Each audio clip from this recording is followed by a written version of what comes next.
Congratulations! You're about to see us all at our most engaging. This is the Take On Engagement webinar, and trust me when I say the next half hour is all good stuff. So first up, some introductions. My name is Julian Andrews and I'm your MC. Kieran Boudier is producing in his most engaging fashion, but the real stars of the show are Paul and Leah. Hi everyone. Hello. Thanks, Julian. And I know that we've got a lot of people on today, which is fantastic. And I know many of you are new to Take On. So just want to take a minute to talk about Take On and how it relates to engagement. I guess Take On we see is really a proven method for truly aligning and engaging people to create better organisational performance. At its heart, it really gets people more involved with the business. You might describe Take On as a business communication system based around peer and team-based conversations, people working together on improving the things that matter, but not as a one-off, but as a regular routine. At its core is this idea of conversations, and as one CEO put it, in terms of this quote here, if you want to change the culture of your company, then you need to change the conversation across the business. In every case, in fact, where it has been applied effectively, it has improved engagement and collaboration quite significantly. Here's what another CEO, this time of a UK company, has said. A company that's been using Take On for about 2.5 years and has seen a significant turnaround in their performance. He said, "We've released the handbrake." And he went on to say that it's engagement that does that. Simply put, with Take On, we've encouraged people to make the decisions that they are best placed to make and to develop the business in line with their expertise and desire. As I said earlier, it allows people to get much more involved in improving the way they work with each other, and building a culture that supports change and collaboration. But enough about that, let's get on to the agenda for today. So we're going to look at 4 things. Why we have engagement surveys. Secondly, how businesses typically respond to those surveys. Thirdly, some perspectives from a company turnaround. And finally, the Take-On approach. What would we do differently? Over to you, Leah. I know we're going to start with one of our case studies. Thanks, Paul. Yes, I think it's important to actually look to see how does this actually work.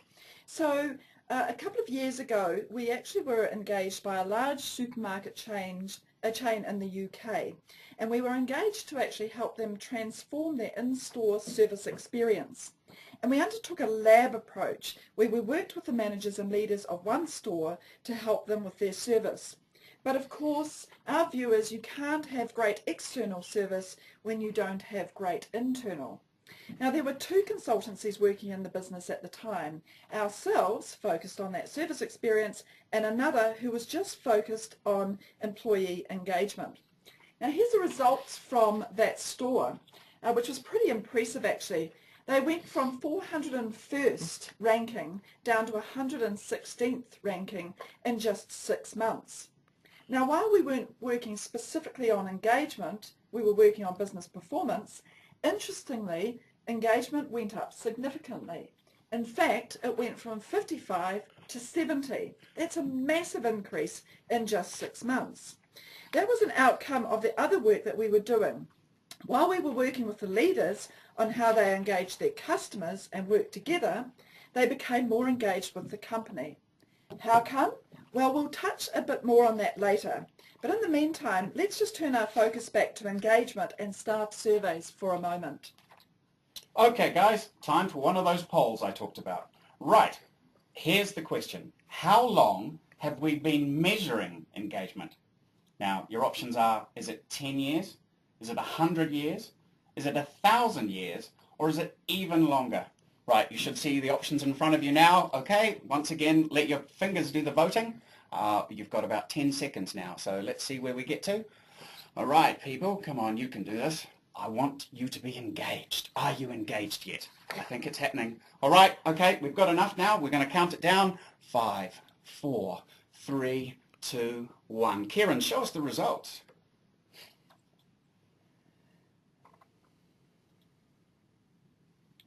Here we go. All right, look at that. 43% of you think it was about 100 years. What's the answer, Leah?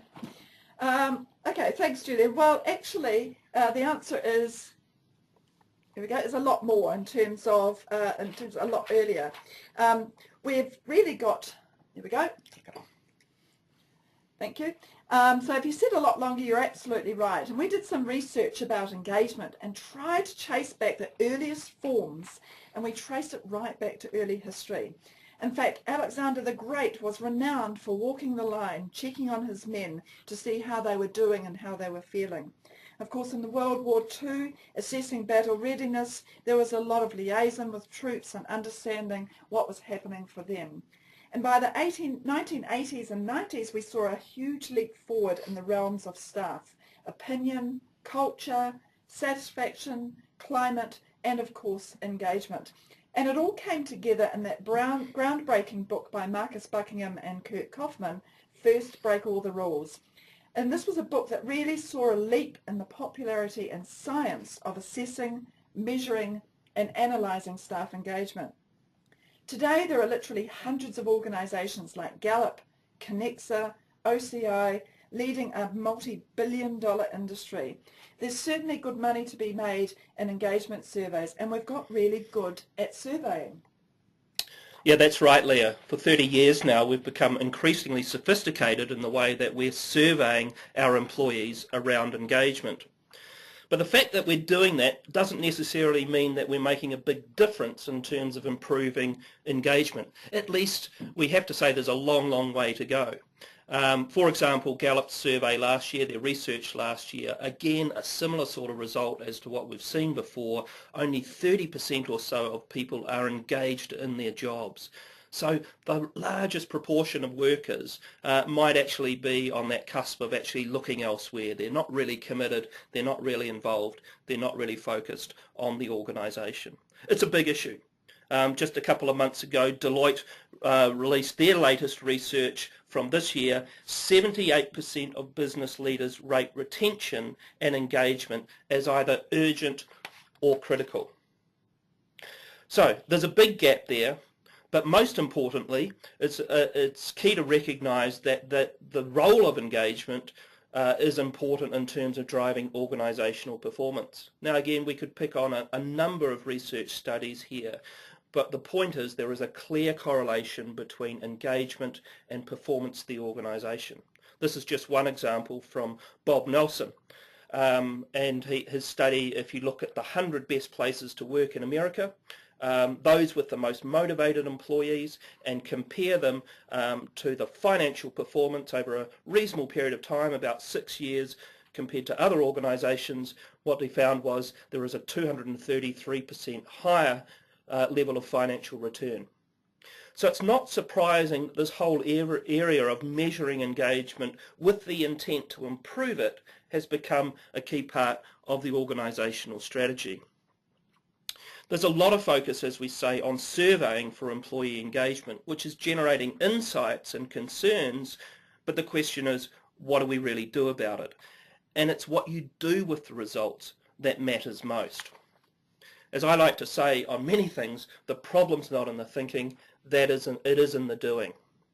So let's take another step and think about, and we'll ask you as well, what's the typical response that organisations make to the survey results that they generate.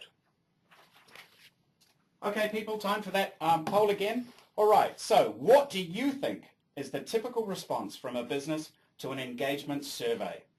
Do we A, focus on the laggards, B, set up working groups to present results, or C, set a target for percentage improvement?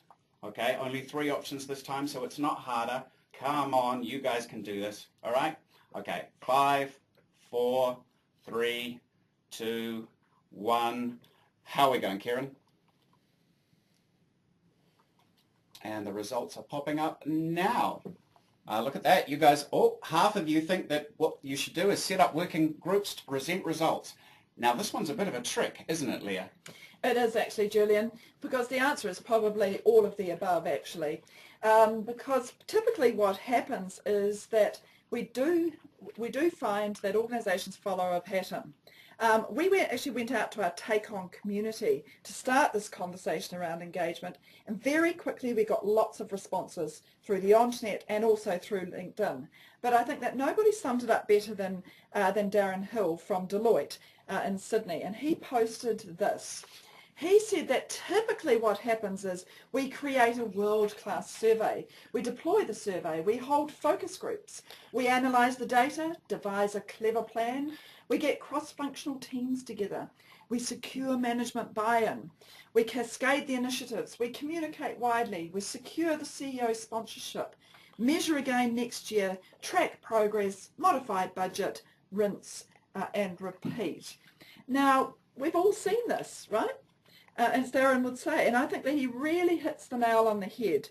We end up just going around in circles. By the time we've actually got around to doing something concrete, taking some positive action, so much analysis has been done that the year has flown by and we're gearing up again for yet another survey. So what do we see as some of the typical survey results from responses?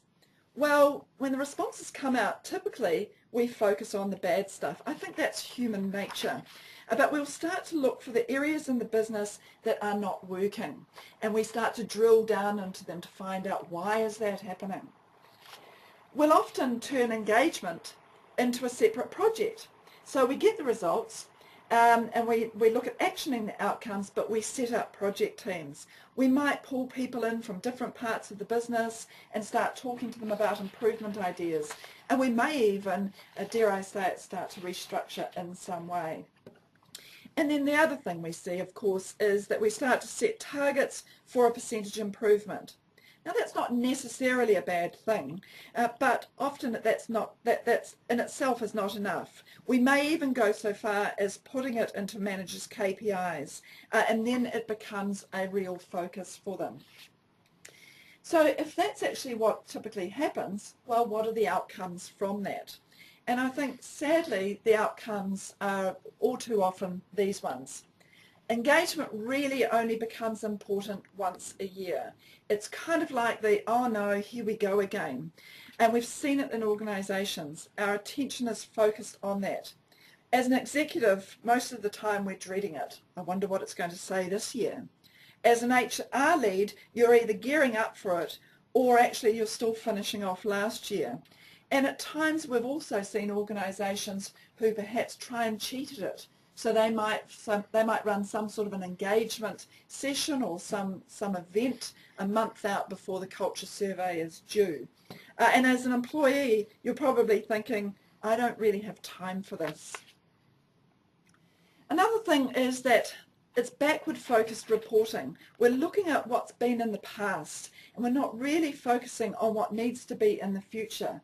We need to be thinking about the what if questions rather than the what happened.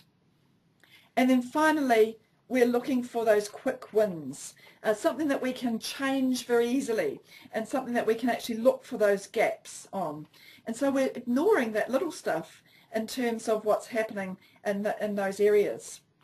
And we know that the war for talent, our employees are actually looking for companies who do the small stuff well as well. And I think none more so than in Silicon Valley in the USA, where internal culture and engagement is really just a hygiene factor. So Paul. Thanks, Leah. Yeah, we're spending quite a lot more time up in this part of the world as we're expanding internationally and into the US. And I've been fortunate to visit a number of companies there. As Leah said, Silicon Valley should really be of an interest to us purely because it's the really hot market for talent. It's a place where great cultures are mandatory. I want to take a couple of minutes just to talk about one company in particular, and that is Yahoo.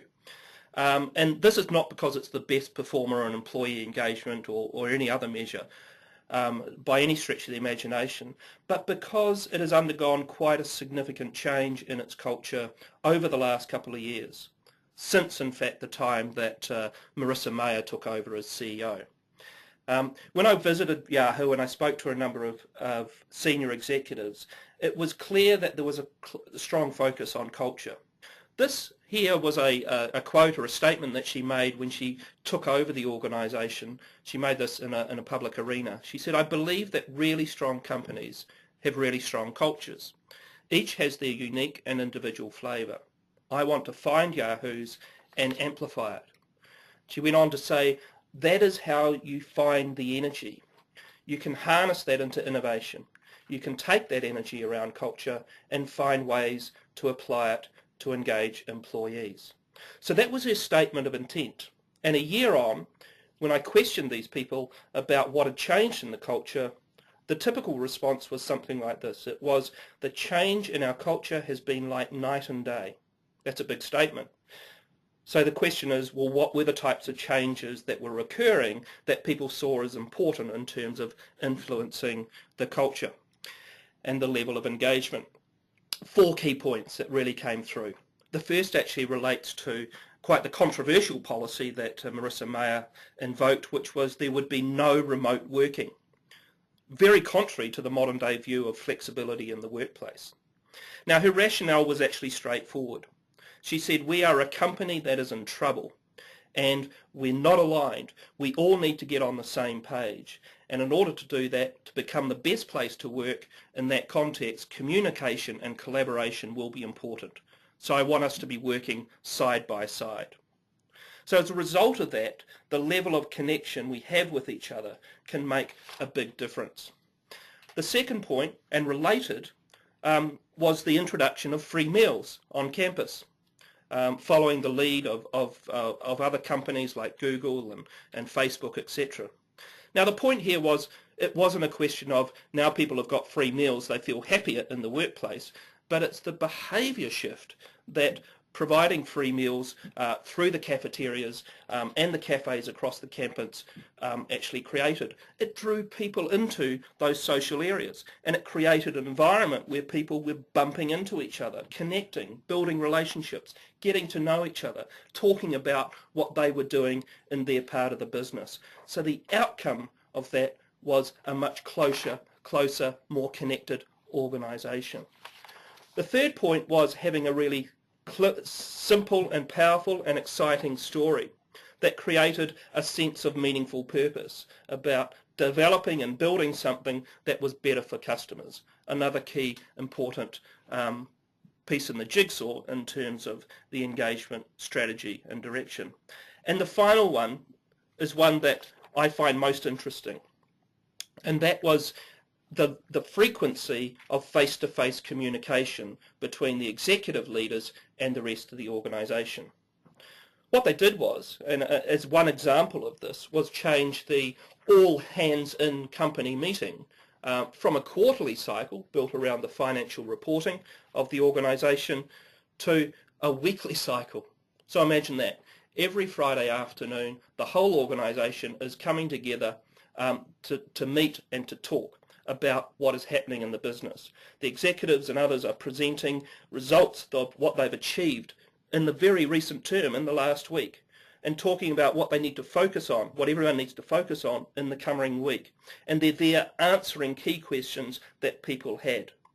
And the point about that was, as one executive said to me, what it's done is to create a much faster cadence in the organisation, the level of momentum and focus that we have.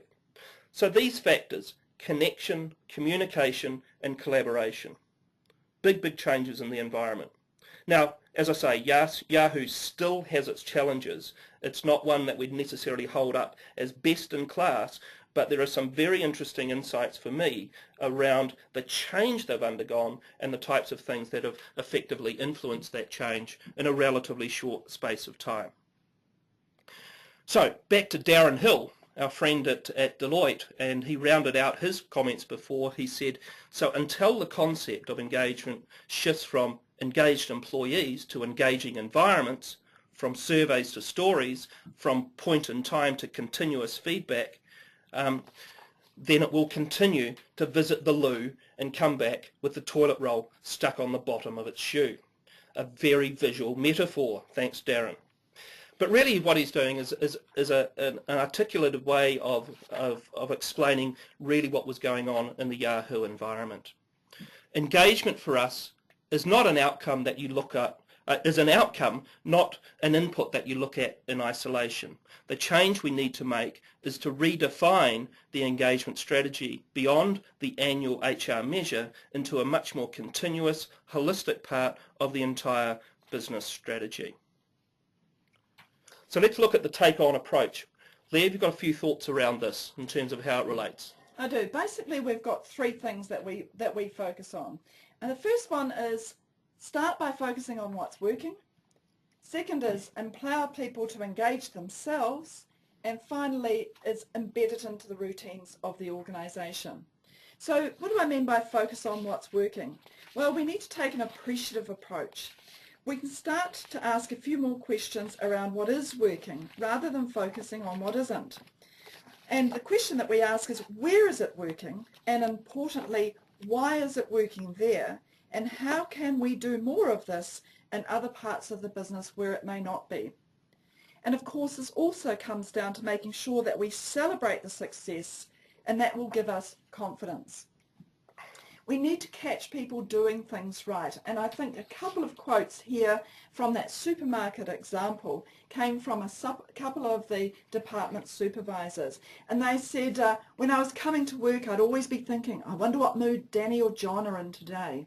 If they were in a bad mood, I'd keep out of their way.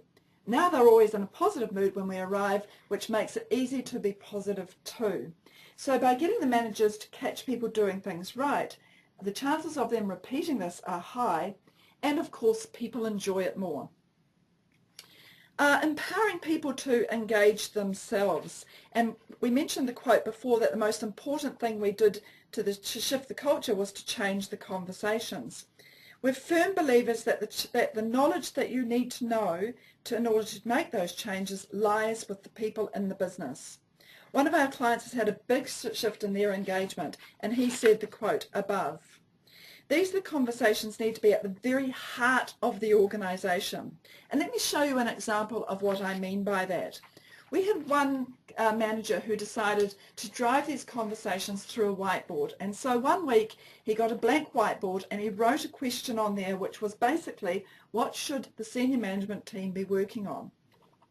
Now the board stayed pretty blank for a couple of days, well apart from the usual jokes of course, in terms of did they work, but generally it was blanks until somebody wrote something, and then after a few days more people started to add things. But when you looked at those, most of them were quite negative, and they actually focused on what other people had to do.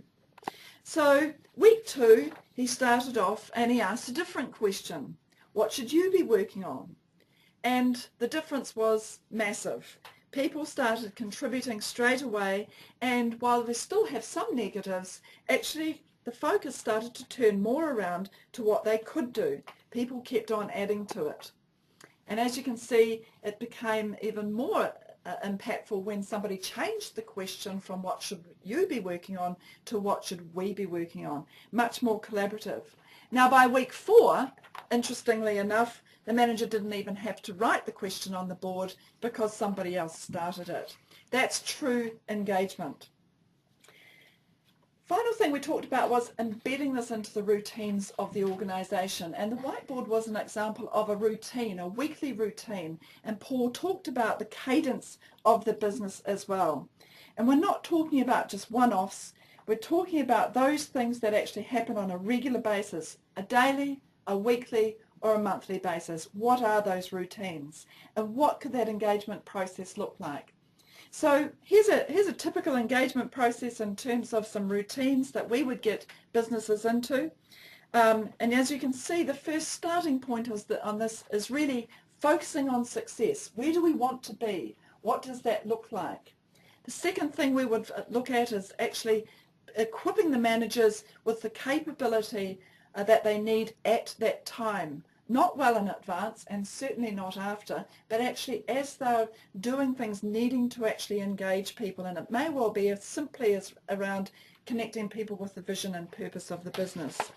And then finally we would also look to drive some conversation routines into the business using our conversation shaper routine. Okay, so that's a typical process, but always focus on insight into action, and as you can see, actually always making sure that we're taking a temperature check and asking the question, what's changing in the business? What's different now? So each of those bubbles there, Leah, I think represents a key conversation focus. The management capability where it's happening amongst managers themselves in terms of building that capability, and then conversations with their teams. So that sort of thing is running over a period of about 4 or 5 months in terms of all of those conversations, incremental conversations happening. So in summary, when we're bringing all that together, it is about these things. It is about focusing on what's working, shifting from a pure problem issue focus to actually uncovering what's actually working within the system and how we can build on that. Secondly, establishing an approach where people can start to do much more for themselves rather than being reliant on a project-based methodology. Simple ideas that they can action within their own work environment. And finally, embedding that into the routines of the organisation so that this is not a one-off or an occasional exercise. It's part of our cadence. It's part of what we do as an organisation. And just to round things out, I want to come right back to the beginning with that Morrison's case study. And you'll recall that we talked about the lift in engagement over that 6-month period within the lab store environment of 15 percentage points from 55 to 70. Well, when you went down another layer, there was an even more striking score that was thrown up, and that was a 33 percentage point lift in this question. The company brings out the best in me. It's quite outstanding. And when you ask people, when you dug into that, what was actually driving that, bringing out the best of me, it really came back to those leader-led conversation routines, where teams were coming together and improving their practices. It was creating an environment where they felt appreciated for what they were doing well, but not standing still on the basis of what they're doing well. They felt like they had a voice in offering their ideas that directly related their area and were enabled to actually action and trial out some of those ideas. So it's about getting people much more involved in the organisation. And at the heart of this is communication, conversation, and collaboration. Now, that brings to the end of our information from the webinar, but as always, we offer a tool that you might like to use. If you want to take a slightly different approach to looking at engagement with your team or part of your organisation, you might like to give this a crack. We call it the Business Connection Pulse Check. And it is a little bit of a survey form that people fill out, but it's not actually about the scores on the doors that are really important. What it is a dialogue tool. It's about getting people together and having a conversation around these sorts of things. So it's much more about stories and insights and examples that underpin the scores, and really creating a good, robust discussion, and without doubt allowing people to uncover those sort of things for themselves. So Julian will explain where you can pick up that tool and also what happens next. Right, okay, so thanks to both Paul and Leah for an incredibly engaging seminar. Props to Kieran for doing a great job recording all of it, and thanks to you, our audience, for your time. I certainly hope that you are just fizzing right now. What happens next? Now is the time for you guys to ask questions, so start typing if you've got some. Meanwhile, I'm going to keep talking. Right, we're going to stay online to give answers for the next 5 minutes. All right, if you have to leave, what I want you to do is make sure you complete the survey. All right, and when you complete the survey, you will get a tool. The scenario which we're going to be using is you fill out the survey, make sure you've done that. Then when we send you something which basically says, here's a recording of the webinar, the tool will be attached to that as well. Okay, now, let's see. Oh, I think the most important thing I need to say is now please share the recording of the webinar with anyone who you think might find this interesting, because the key to it is we want to get the entire world engaged. And if you're interested in learning a little bit more about TakeOn, then visit www.takeon.biz. Here you can find a list of the TakeOn partners who are able to work with you. And hey, we'd really like to get you engaged in another way as well, so why don't you join our LinkedIn group? That's the LinkedIn group details that have been appearing throughout the webinar, and that will keep you up to date with the latest developments. So, have we had some questions coming through? Kieran, anything available yet? All right, okay, yep, look, this one looks like a good one. Okay, so how do you deal with the naysayers? I think this one's for you, Leah. The naysayers, yes. Of course, the dreaded naysayers that we always get a little bit concerned about, and often as leaders will spend quite a bit of time and energy on. And our advice in the early days would be, don't worry about them, because they are probably like that for good reason that makes sense to them. But your energy really in those early days needs to be focused on those that are engaged, and those people that those engaged people will influence. So in the short term, don't worry about them. They will take care of themselves, or even better, their colleagues will take care of them. Right, okay, we've got another question that's just come through. Listen, Paul, you can answer this one, I think. How long before you start to see results?